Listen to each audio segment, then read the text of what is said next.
भगवान शनिदेव 30 जून 2024 से 15 नवंबर 2024 तक वक्री होने जा रहे हैं।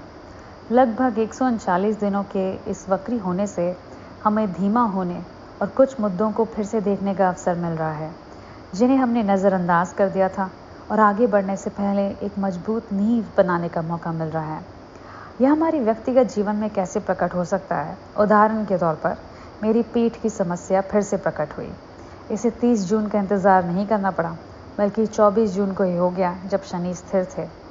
मेरे पिछले अनुभव के आधार पर इस वक्री होने के प्रभाव शुरू होने की तारीख से 15 दिन या 1 महीने के भीतर दिखाई दे सकते हैं।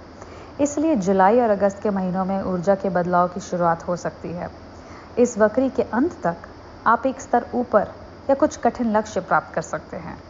यह हमें धीमा करने और उन कार्यों पर फिर से ध्यान केंद्रित करने का शनिदेव का तरीका है जिन पर हम ध्यान नहीं दे पाए थे।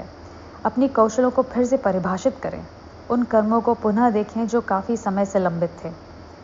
भगवान बृहस्पति 9 अक्टूबर 2024 को वक्री हो जाएंगे, जो शनिदेव के वक्री होने के साथ 1 महीने का ओवरलैप है। तब हमारे लिए उन लंबित मुद्दों को संबोधित करना बहुत ज़रूरी हो जाएगा। इसलिए मेरा सुझाव होगा कि तैयार रहें, सामान्य से अधिक मेहनत करने के लिए, या फिर आपको धीमा करने और अपने अगले कदमों को समझने का अवसर मिल सकता है।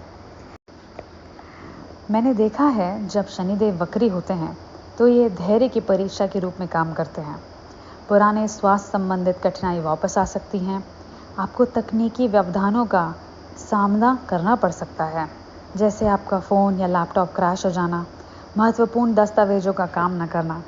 इन समस्याओं से बचने के लिए अपने काम को बार बार सहेजते रहें। इसके अलावा यदि संभव हो तो अपने डेस्क से दूर हट जाएं या किसी अन्य कार्य पर ध्यान केंद्रित करें उस क्षण में। इस दृष्टिकोण से आपको बार बार एक ही बाधाओं का सामना करने की निराशा से बचने में मदद मिल सकती है।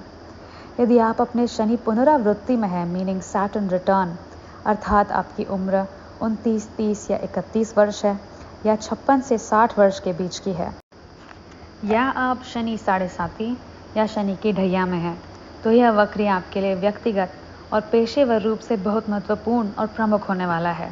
यह आपके लक्ष्यों को और आपकी चेतना को अलग स्तर पर आगे पहुंचाने का अवसर होगा। मैंने अपने शनि पुनरावृत्ति के दौरान इस वक्री को बहुत प्रभावशाली पाया, जिसने मेरे रास्ते को हमेशा के लिए बदल दिया।